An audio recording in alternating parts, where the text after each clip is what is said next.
गुंजी में सरपंच लक्ष्मी गुंजियाल के नेतृत्व में गुंजी ग्राम सभा में पनप रही अवैध भांग की खेती को नष्ट किया गया। बता दें कि गुंजी ग्राम सभा में लक्ष्मी गुंजियाल सरपंच के नेतृत्व में आज भांग की खेती को नष्ट किया गया।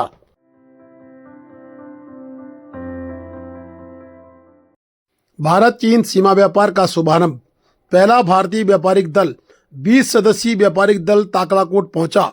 लंबे इंतजार के बाद वर्ष 2026 के भारत चीन सीमा व्यापार का शनिवार को आज ऐतिहासिक लिपुलेख दर्रे के माध्यम से विधिवत शुभारंभ हो गया। व्यापार शुरू होने के साथ ही भारतीय व्यापारियों का पहला दल सफलतापूर्वक चीन के तिब्बत स्वायत्त क्षेत्र स्थित तकलाकोट मंडी पहुंच गया, जहां आवश्यक औपचारिकताएं पूरी करने के बाद व्यापारिक गतिविधियों की शुरुआत की गई। उपजिलाधिकारी धारचूला आशीष जोशी ने बताया कि 31 जुलाई की शाम लगभग 5 बजे भारत तिब्बत व्यापार संघ के अध्यक्ष जीवन सिंह रोंकले के नेतृत्व में 16 पंजीकृत व्यापारी और 4 हेल्पर कुल 20 सदस्य गुंजी स्थित इमिग्रेशन कार्यालय में आवर्जन प्रक्रिया पूरी करने के बाद नाभी डांग में रात्रि विश्राम के लिए रुके। शनिवार सुबह लगभग 10:15 पर लिपुलेख दर्रे पर चीन के अधिकारियों द्वारा सभी आवश्यक औपचारिकताएं पूरी किए जाने के बाद भारतीय व्यापारियों ने तिब्बत की सीमा में प्रवेश किया और ताकलाकोट मंडी पहुंचकर व्यापार प्रारंभ कर दिया है। उपजिलाधिकारी ने बताया कि चीन प्रशासन के निर्देशानुसार प्रथम चरण में केवल उन्हीं पंजीकृत व्यापारियों को प्रवेश की अनुमति दी गई है जो पूर्व में भी सीमा व्यापार कर चुके हैं। इसी कारण पहला दल भारत से कोई नई व्यापारिक सामग्री लेकर नहीं गया है। व्यापारी ताकलाकोट में पहले से उपलब्ध अपनी सामग्री और उससे संबंधित औपचारिकताएं पूरी कर व्यापार संचालित करेंगे। उन्होंने बताया कि आगामी व्यापारिक दलों के चीन प्रस्थान की तिथियों के लिए चीनी प्रशासन के साथ ईमेल के माध्यम से लगातार समन्वय किया जा रहा है। अनुमति मिलते ही अन्य पंजीकृत व्यापारियों को भी चरणबद्ध तरीके से ताकलाकोट भेजा जाएगा। आज 1 अगस्त को सुबह 10:15 बजे करीब आज विधिवत भारत चीन व्यापार की आज शुरुआत हो गई है। आज भारत की तरफ से 16 व्यापारी और 4 हेल्पर कुल 20 लोग आज चाइना के तकलाकोट मंडी में आज उन्होंने प्रवेश किया है। अब ये व्यापारी वहाँ जाके अपना व्यापार शुरू करेंगे, वहाँ पे जो उनकी सामग्रियाँ पड़ी हैं उनके संबंध में भी अपना ट्रेड शुरू करेंगे।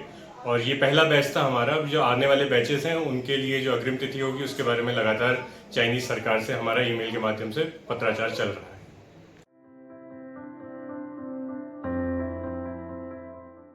आपदा की दृष्टिगत अति संवेदनशील क्षेत्र धारचूला में आज विधायक हरीश धामी के द्वारा ब्लॉक सभागार में एक बैठक का आयोजन किया गया। उक्त बैठक में उपजिलाधिकारी धारचूला, बीडीओ धारचूला के अलावा समस्त विभागों के लोगों के साथ साथ जनप्रतिनिधि, प्रधान इत्यादि मौजूद थे। बता दें कि सबसे ज़्यादा पीएमजीएसवाई की शिकायतें नजर आ रही थीं। धरातल पर लगातार लोग अपनी अपनी बातों को रख रहे थे। उपजिलाधिकारी धारचूला भी जवाब भी देते नजर आए। साथ ही विधायक हरीश धामी ने कहा कि जिस क्षेत्र में जिस तरह की परेशानियां हैं खुलकर अधिकारियों के सामने बताई जाएं, जिससे कि उनका निराकरण समय रहते किया जा सके। पानी का स्रोत है, वहाँ से इन्होंने पाइप लगा रखा है। आप कभी भी जाएंगे, आज की तारीख में जाएंगे, वीडियो करा दी, मैं हो सकता है शाम तक मैं मना। जल निगम और जल संस्थान की लगातार शिकायतें विधायक के सामने जनता ने रखी।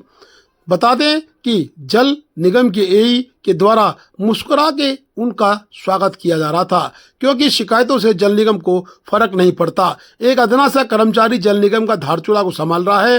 धारचूला में ना एई है ना जेई है। अति संवेदनशील क्षेत्र धारचूला का मजाक जल निगम ने बना रखा है। वहीं जल संस्थान को भी लगातार लताड़ पड़ रही थी। नगर पालिका ने भी जल संस्थान के ऊपर आरोप लगाए कि उन्होंने हमारी नालियों में अतिक्रमण कर रखा है। आज हम उसमें पुलिया नहीं बनी है, जिससे ग्रामीणों का आज बहुत दिक्कत हो रहा है। जो स्कूल में बच्चे, क्योंकि इधर कॉलेज हमारा वहाँ से पार्टी के प्रधान नरेंद्र जेठा ने बताया कि लगातार आपदा की दृष्टिगत लकड़ी के पुलों के निर्माण में सरकार के नुमाइंदों ने 50 लाख रुपए खर्च कर दिए हैं, तब भी जनता को राहत नहीं है। बताइए किस तरह से सरकार के पैसे की बंदरबाट जारी है। बता दें कि हर जगह आपदा के मद में हजारों फाइल सरकार के नुमाइंदे, विधायक के चहेते, सरकार के चहेते, सांसद के चहेते बनाते हैं। उसके उपरांत लोगों को ढाक के 3 पात नजर आते हैं। आज विधायक ने स्पष्ट कह दिया कि कोई मेरा नहीं, कोई तेरा नहीं। स्पष्ट रूप से कार्य करिए और जनता को राहत दीजिए, अन्यथा कार्रवाई सुनिश्चित है। राइट, तो आपके यहाँ से कौन जिम्मेदार हो गई ना, आप भी तो जिम्मेदार हो गए कि अगर कहीं पे लीकेज चल रहा है तो क्यों नहीं आप खुद से भी एक नजर बनाए रखते हैं। आप तो शहर में रहने वाला, पूरी बात अपने काम पे पानी लगातार चल रहा है, रोड के ऊपर चल रहा है, तो क्यों ये जरूरत बड़ी संख्या में जिम्मेदार है। नगर पालिका द्वारा इतनी बरसात में भी गैमेक्सिन पाउडर ब्लीचिंग का छिड़काव न करा जाना, इसकी बात महिला सिंह गरब्याल ने उठाई और उन्होंने कहा कि नगर पालिका इसका स्पष्टीकरण दे।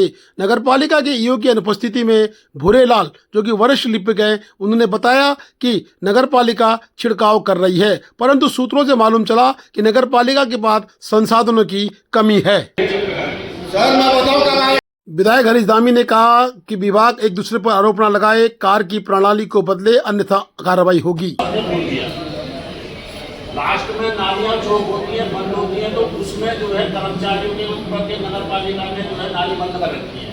फिर सफाई कर्मचारियों को रात को भेजा जाता है, वहाँ पर पीने खाने वाले को।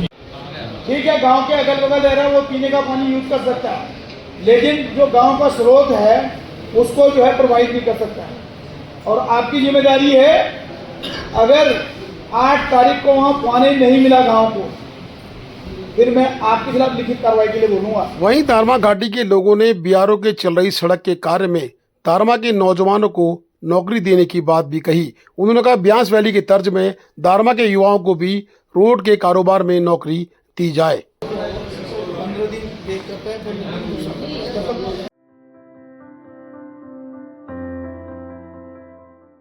पुलिस उपाधीक्षक कुंवर सिंह रावत का हुआ रिटायरमेंट।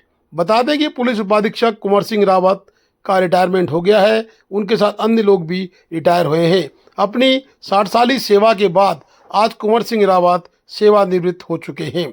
कुंवर सिंह रावत धारचूला में एसआई के पद पर आए थे और उसके उपरांत उन्होंने उपाधियां प्राप्त करते हुए पुलिस उपाधीक्षक के पद से रिटायरमेंट लिया है।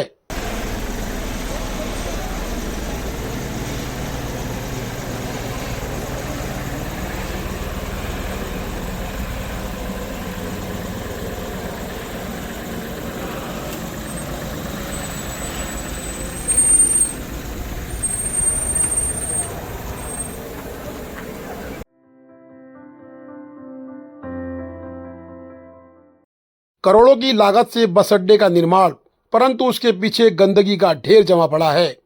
नगरपालिका को संज्ञान लेने की आवश्यकता है कि आखिर जो ये नाली से रिसाव हो रहा है, ये बस अड्डे को ध्वस्तीकरण की तरफ ले जा रहा है। अभी नया बस अड्डा हैंडओवर भी नहीं हुआ है, परंतु गंदगी का अंबार और ढेर लग चुका है। नए बस अड्डे के आगे दुकानों के तिरपाल भी इतने सुंदर ढंग से सजाए गए हैं कि आने जाने वालों को पूरी परेशानी का सामना करना पड़ता है। नगरपालिका अपनी छोटी सी आमदनी के लिए कई बड़े दुकानदारों को नुकसान पहुंचा रही है। अगर नगरपालिका इनको ही व्यवस्थित तरीके से दुकानें लगवाने के लिए दिशा निर्देश जारी करे तो क्या सुंदर बाजार, जो बढ़िया सा सब्जी का बाजार सज सकता है। लेकिन नगरपालिका को संज्ञान लेने की आवश्यकता ही नहीं है। नगरपालिका के लोगों को देखना है कि इस तरह से धारचूला की व्यवस्था को सुधारा जाए, एक सुंदर नगर को सुंदर धारचूला में बदला जाए, जहां से सुंदर आदि कैलाश की यात्रा होती है।